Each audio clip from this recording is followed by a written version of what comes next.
Let me get rid of all this stuff. Okay. So, really bad comic if you're into computer coding.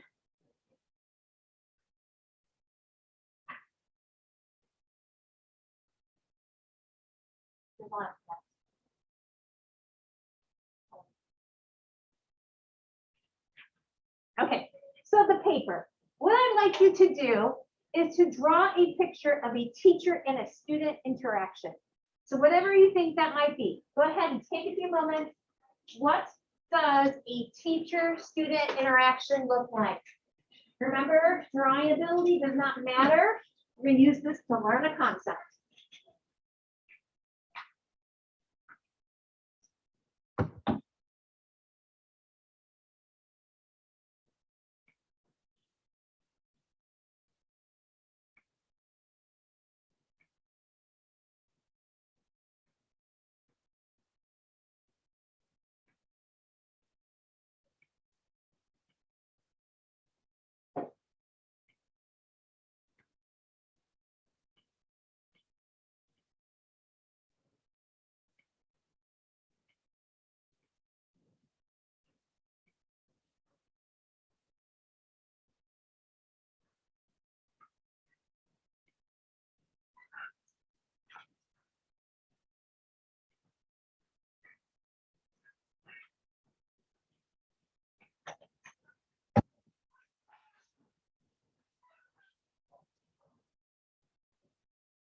Teacher, student, what does that look like?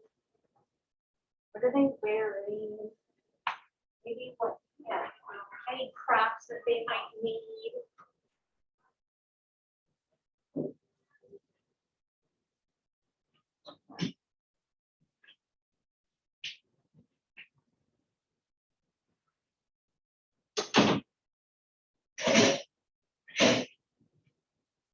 You actually didn't get to have to.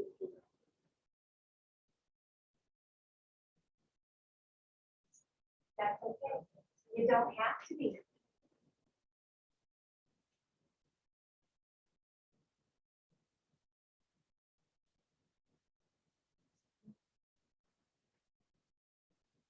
Yeah, another minute. So try to get as much in as you can. Once again, drawing ability doesn't matter. Think about that visual evidence of a teacher-student interaction. What does that look like?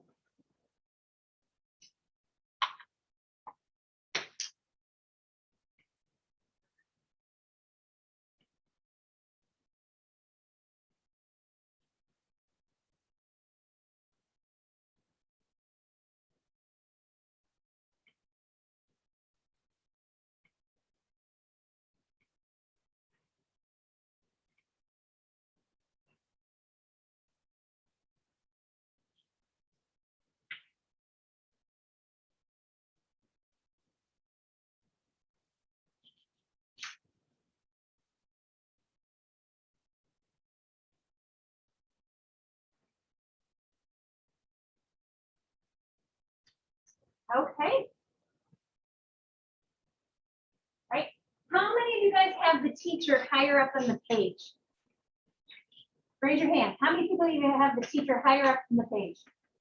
So majority of you. How many people have the teacher who is bigger than everyone else? Still a lot of you. How many have the teacher holding something? Holding something, fewer people with that one. How about teacher having very strange hair? Strange hair. No?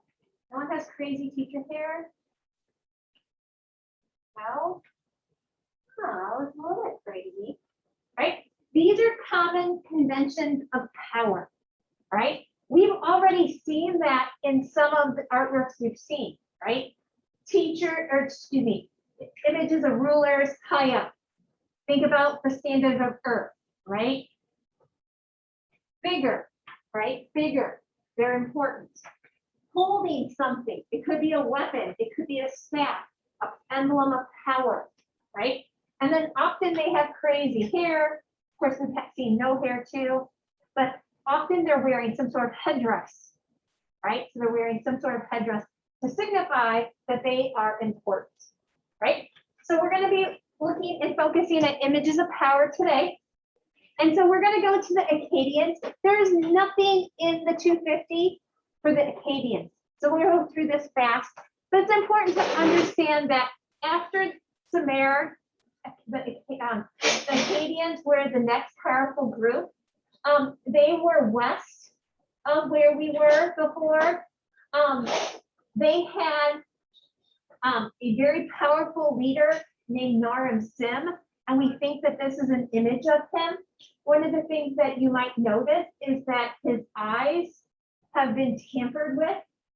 So sort of similar to our votive figures, this probably once again contains semi-precious stone, something of value. So they might have stolen it, right? They might have stolen it to take that wealth, but also the eyes are very powerful. And so if you destroy the image of the person, you might destroy their power or the remembrance of that person. Because remembering people through ancestry or people of power is something that you see, it carries on in traditions. Like we think about lineages of different kings and different royal families. And then if we want to kind of erase the past, we erase images, right? We erase knowledge. So that's pretty common. Probably the most famous piece from the Acadians is this piece that I wish they put in the 250 called the Victory Stele of Naram-Sin. And a stele or a stela is an upright stone that marks something important. And so because it's not in the 250, I don't want to worry about it too much. But notice that instead of being registers, like we saw at the Standard of Ur, this one climbs up a mountain to get to the top, which is kind of unique. It's a slightly different style than we've seen before. Can anyone identify where Naram-Sin might be? Yeah. This guy. So he's towards the top. He's bigger than everyone, just like the teacher. He's got a headdress on. He's actually wearing the headdress of Heathrow, which has bull horns. And so that is a typical sort of ruler head. And he's on a mountain, because mountains are sacred, right? And these are Ishtar and can't remember the other star, but they are gods, right? So we have God images represented by the stars at the top. So we have that connection with the mountain, right? Which is very obvious here. And he climbs to the mountain to communicate to the gods. And so this one is called a victory stele. So when you look really carefully at the bottom half, you actually can see soldiers and there are trampled bodies. They're kind of hard to see, but there's trampled bodies down there too, right? So once again, expressing power. So this has what we call hierarchic scale. The law code stele that we'll see also has hierarchic scale. So this is a vocabulary term that you want to make sure that you have. So it's sometimes called hierarchic, sometimes hierarchic. So without the, I'm trying to think which letter is it missing. But you sometimes see it spelled different ways. And so the important people are represented through size, right? Through size. So great detail of him conquering his enemies. And notice once again, stiff and formal, kind of like a control thing. And then the less than are more realistic. Okay, so Neo-Sumerian is the next group. And we see Sumer, once again, rise back to power, right? So it's not to say that the Acadians are gone. They're just not the most powerful group anymore. And one of the reasons is that there's a series of really good leaders in Sumer that brought a lot of posterity. This is one of the first leaders of Neo-Sumer. He's not in the 250. His name is Gudea. How are they similar? How are these images that we have for our votive figure and then this sculpture of Gudea look similar?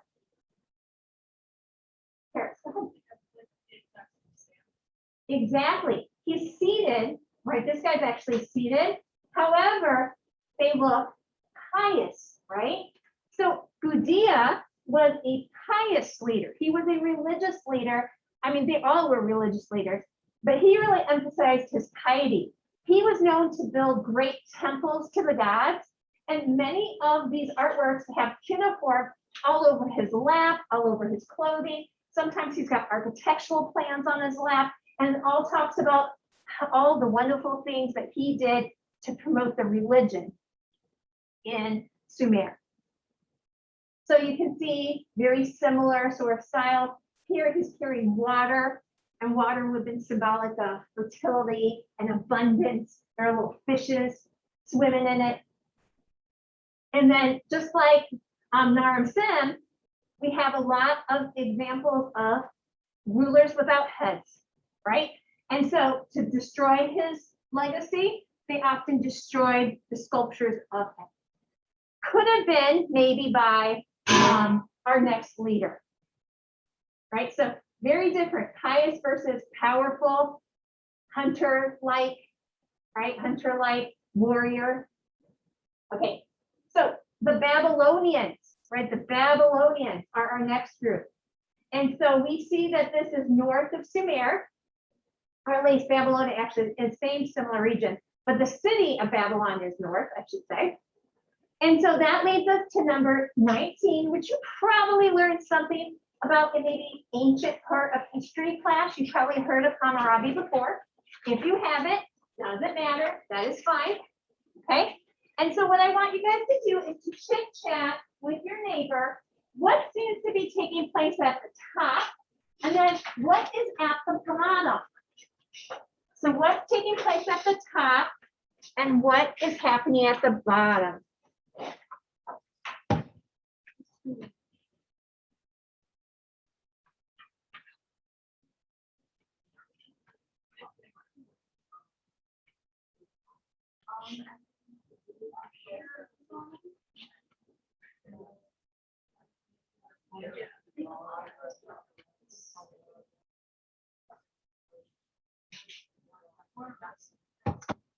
Okay, what's happening at the top?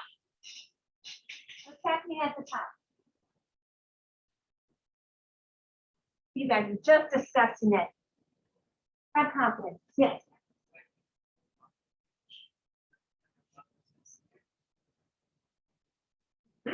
So there are two people seated together and they appear to be talking. That is correct. We'll talk a little bit more about that in a little bit. What do we think is at the bottom? What do we think is at the bottom? Yes. Writing is the law. Its name is the Code of Hammurabi. Our textbook calls it the Law Code of Hammurabi. Okay. So, little context of size. This is actually one of my art history instructors, Marsha Russell. She just retired. She taught in, I think, Austin, Texas. She's a really great resource. This gives you an idea of how big it is. The actual one is at the Louvre. There are many recreations of it in major museums around the world. The Oriental Institute at the University of Chicago has a copy of it in plaster. And then the real one, like I said, is at the Louvre.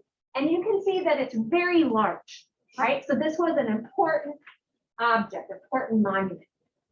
And so at the very top, we're talking about context as well as the content. We'll talk a little bit more specifically about those things you actually see. But Hammurabi was a very important leader of Babylon, and he conquered much of North and West Mesopotamia by 1776 BCE, right? Not CE. And so he, at the top, is shown as the king of justice, the king of justice. And he was very religious, but he was also kind of control freak. He was very pious. And so his laws are the things that are underneath. Now, the depiction that we have here is not Hammurabi seated at the throne. Who would be more superior to Hammurabi? The god. So the god is actually the one enthroned and larger, right? He's got the Heathrow horned headdress again that we saw in Naram Sim. He's like the supreme god. And then Hammurabi is the guy standing, and he has the Babylonian Neo-Sumerian headdress. So it kind of looks like a bowl headdress. We saw that on the head of Judea when we were looking there too. So that's kind of a common sort of headdress of this region. So at the top, we have the two of them talking. And then at the bottom is where we have the law code. And the law code was very, very complete. It had to deal with what are the different laws based on your social status. So there were different laws for things for people who were wealthy and in government and powerful, and then the common everyday laborer, and then lastly, people like slaves and women, right? So slaves and women were counted together, or enslaved people, I should say, counted together at the bottom. And so it had things that you could do and you couldn't do, and what were the repercussions? Things like eye for an eye are in this law code, right? So the concept of like eye for an eye. And so we have this stele, right? The stele as a commemoration of the law code, but there are many other clay tablets that would have been spread around the empire, around the land, so everyone knew the laws. So they would be in cuneiform. So all of this is etched in cuneiform. So instead of being pressed in, because it wasn't clay, it was a stone, they carved it in. Right? So we already talked about this a little bit. So we have the god here, and this is Shamash, right? The god's name is Shamash. I'm surprised I don't have it on the slide. It's probably on another one, but he is seated. And if you watch the Smart History article, he is on a mountain. He's on a mountain. Does anyone know what the visual clue is that tells me he's on a mountain? Anyone watch the video? Yeah. These little things that look like bricks are mountains, right? So that it's a symbol of a hilltop or a mountain. So Hammurabi would have gone to the mountains to talk to the god, and he would be enthroned, so he's on a seat. And you can imagine that if he were standing up, he would be enormous compared to Hammurabi. Hammurabi is still slightly smaller, slightly underneath the king, or excuse me, the god, right? He has light rays that come from his shoulders. Can you see that? Little squiggle lines.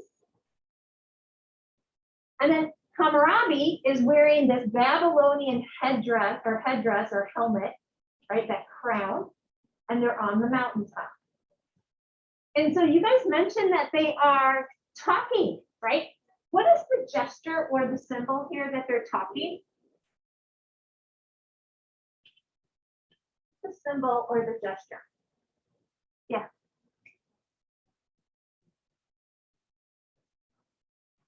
Right? The god Shamash is reaching, and then Hammurabi is doing this thing. It's almost like he's telling a secret, right? So he's got his hand up to his face, and he's gesturing to the god. And that's the signal that they're talking. And so there's probably a dialogue here. Where did Hammurabi get the law code? Did he make it up himself? No, it's given from Shamash. It's given from the god, right? The god came up with it, and he communicated it, and they're going to talk back and forth. Not that Hammurabi maybe, he was a control freak, so maybe he had a little leeway with the god, but it's probably all coming from that. He wanted to be shown his powers, right? So different scholars think different things, but if you notice, Shamash is holding a staff, and then there's something circular by his hand. And some people think that it is a ring, right, or a scepter, but others think that it is a piece of rope. And a piece of rope could be symbolic of measuring. You could use a rope to measure a distance. And so that could be symbolic of the idea of the measuring of the cause and effect of breaking a law, of breaking a rule, right? I would probably say, keep in mind that the god is holding something and that's an emblem of power, because power is a major theme in a lot of early art history. So how would you characterize the style? How would you characterize the style? Is it super realistic? No, not really. It's kind of stylized, kind of generalized. It's got formal qualities. When we talk about formal qualities, usually we're talking about stiff, perfectly in a row, very organized, very precise, not like realistic depictions of space, right? So really, organized. And then when you look at how the bodies are portrayed, we have profile heads, frontal shoulders, especially on Shamash here, right? It's almost like he's got that twisted perspective of the Egyptians, and their legs are in profile. Not that you can really see Hammurabi's or Shamash's legs, but you can kind of get the idea from his feet. Okay, so these are very similar characteristics to what we had on our votive figures, right? So thinking about other images that we have, you can see similar characteristics with other pieces in the 250. So we will do lots of comparisons to the votive figures, things that we see in Egypt, and that's one of the reasons why I put them together. Okay, the next area we have is still about power. And we have our Assyrians. The Assyrians were in the north, and they were extremely powerful and vicious. They were definitely probably the most warlike group that we have so far. They had lots of power images, and we'll see some examples. And the one that's in the 250 is the Lamassu from the Citadel of Sargon II, number 25. Now these are at the Met. Has anyone been to the Met in New York City? One person? Definitely would probably be a place I would add to my bucket list. Great, great museum in Central Park. They have two of them. Okay, so why would Assyrians need these? Where would they have been placed? Any ideas where these would have been placed? Where would you have found them? Yeah. A large entrance. Very good.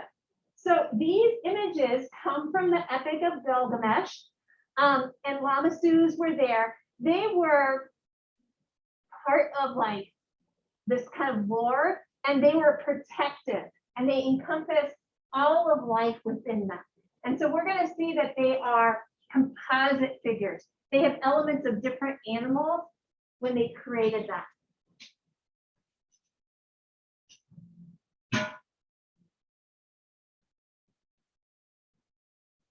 Okay. And they were placed in entryways. So this is the Citadel of Sargon II. And so when we say the word citadel, we often think of a place of like protection. It's often where like armies are encompassed. This would have also been a city and a central city of power, and it was extremely fortified. So can you guys see around the edges of it? It had a nice thick wall, and it had towers. Now it just doesn't have towers on the corner or towers in the middle. Those towers are probably, I mean, honestly, I don't know how big this is, but it's not that many feet apart. And you would have had soldiers on the tops of every last one of those, looking at the horizon, looking for invaders, right? This set of Lamassu comes from a temple cart right here. Right? Comes from a temple cart and a place of power. So remember, rulers were still connected with religion, but they also were governmental officials. If you look around here, you can see other parts that we've seen. So we have a ramp, we have a fortified temple complex, and what's that step thing back here? What do you think that is? This guy looks like a pyramid. Not a pyramid, what is it? Sure. It's a ziggurat, right? And so we have some of those stereotypical elements of a Mesopotamian city, right?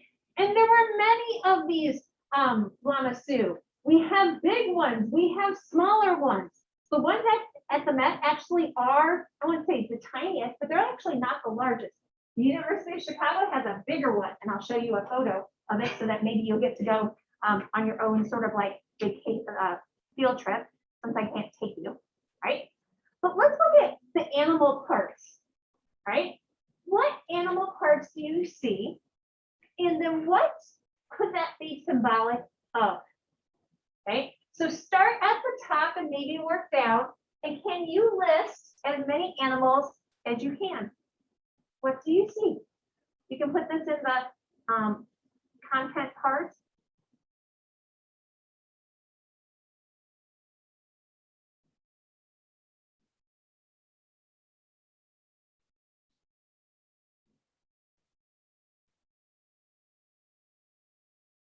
Feel free to chit chat with your neighbors if you need to.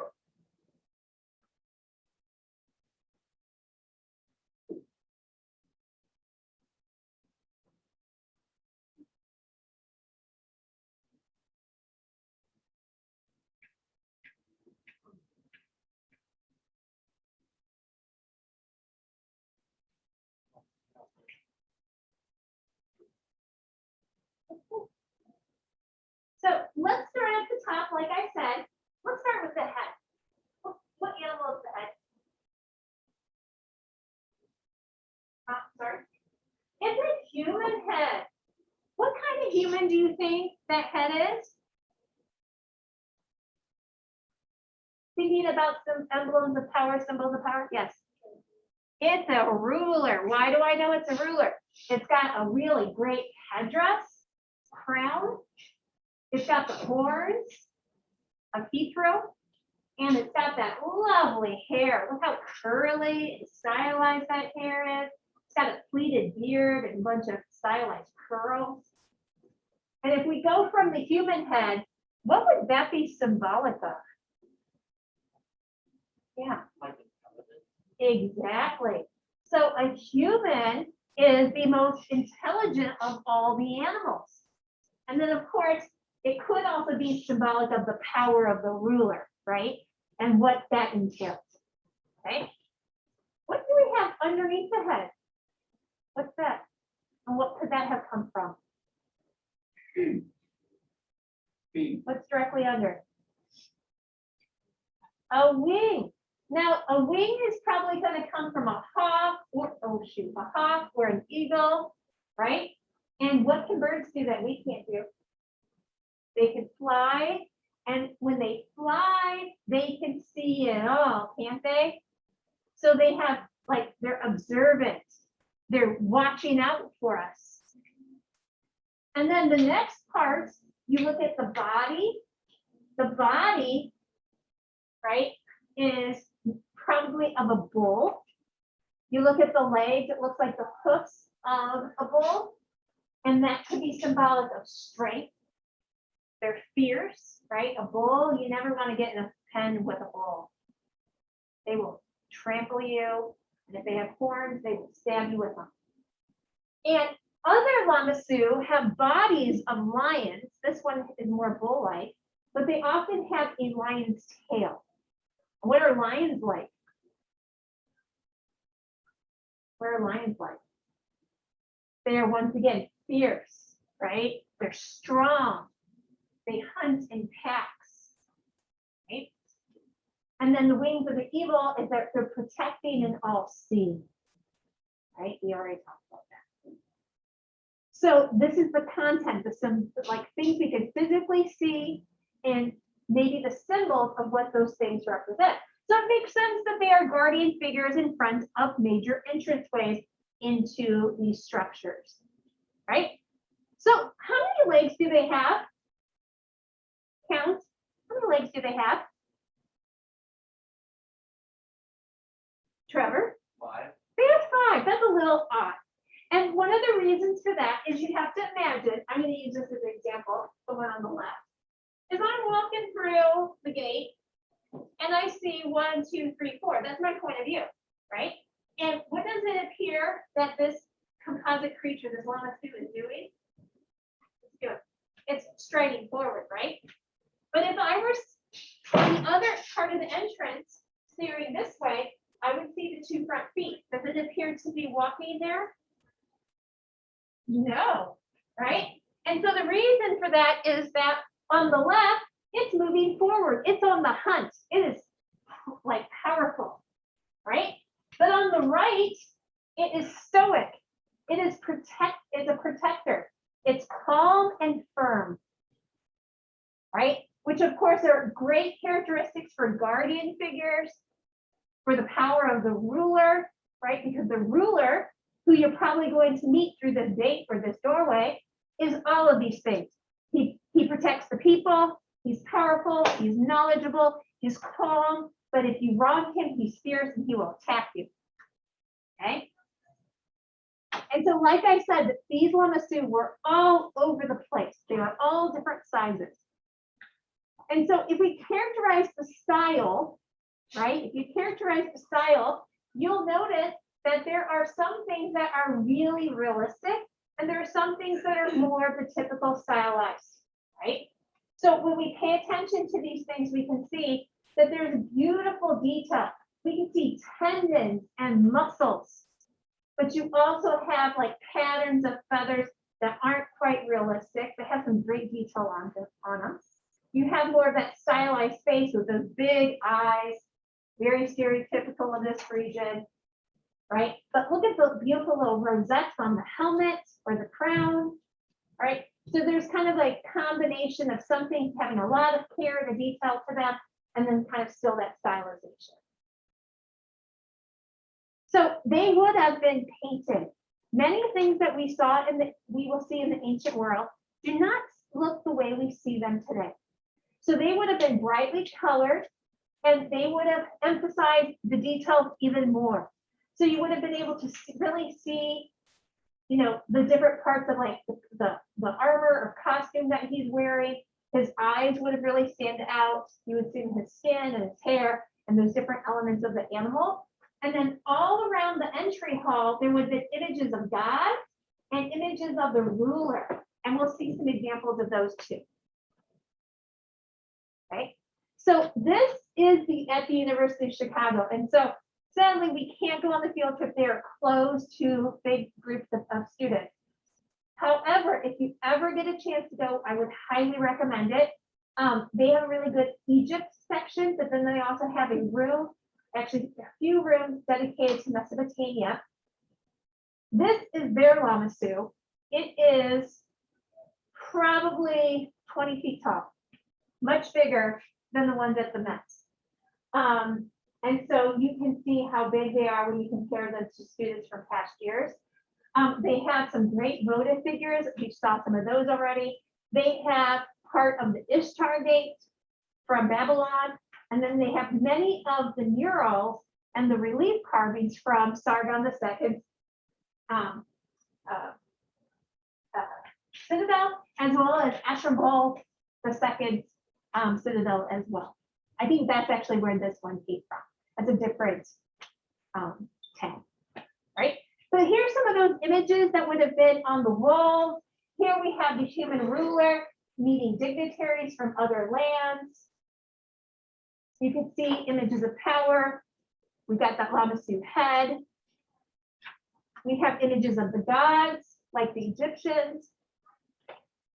This is from Nineveh, and this is Ashurbanipal, who is another ruler. And what is he doing? What's he doing?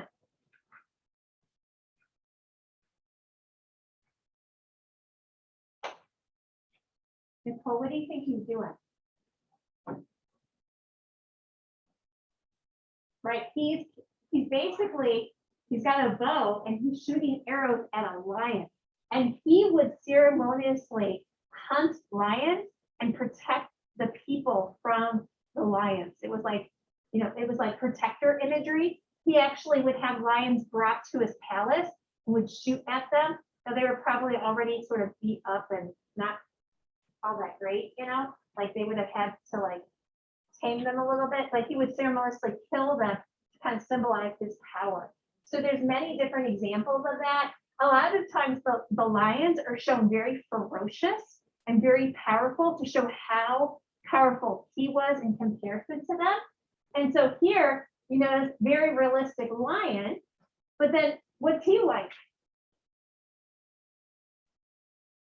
He's cool, calm, and collected, isn't he? Right? He's not scared of lions. He is the ruler. So there's many examples, and the lions are often shown very muscular, very heroic, because if I show my opponent that way, it makes me seem more powerful. So there's a lot of that. There's a lioness, you can see the blood streaming out of it, and they would have been brightly painted. He tamed the lions, right? Now, ISIS destroyed a lot of what we had in Nineveh. And does anyone know why they destroyed the art? Does anyone know? It was an iconoclast, which basically means it was images of other gods. And we will see this in art history all the time, where not just images of different rulers get destroyed, but other previous gods, because the dominant religion will destroy them.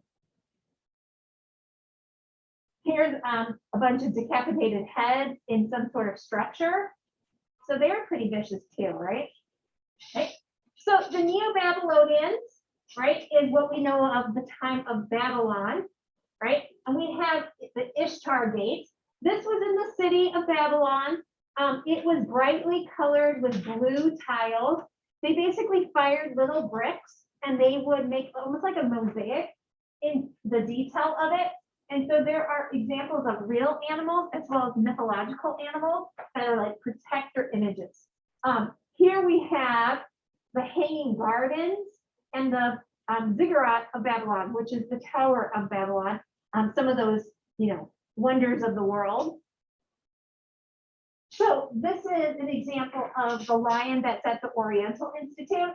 And you can see that it has like a combination of stylization and realism to it. Those big giant eyes, but then also kind of like simplified, that's kind of like simplified, but then like detail of the mane and the body and muscles. But they're in relief. So the surface is not flat. They have like, it's almost like they molded the bricks. So it's sculptural. It's like in relief. And so this is reconstructed in a museum in Berlin. So you'd have to go to Berlin to see it today, like reconstructed. But many museums have one or two of these animals on display. Oriental has one. Okay, so the last group we have is the Persian. And so we have just enough time for this. You can see that we have our theme of Samban with a P. And one of the reasons we have the P is it's kind of like out of place a little bit. It's not really in the Fertile Crescent. You probably know the Persians from your study of the Greeks before, right? So we are talking about Darius and Xerxes. And so number 30 is the audience hall. So what I would like you guys to do is to go to Khan Academy and find number 30, right? The audience hall.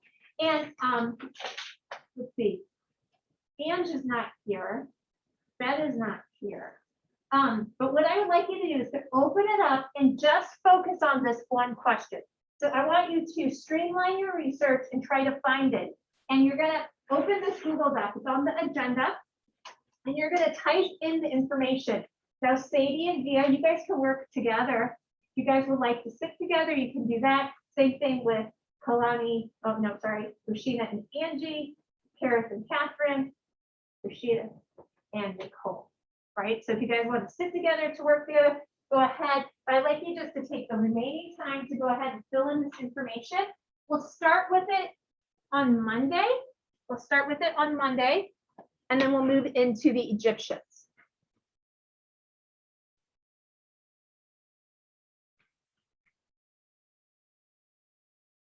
So if you're at home, you're going to want to go to this link to find the research.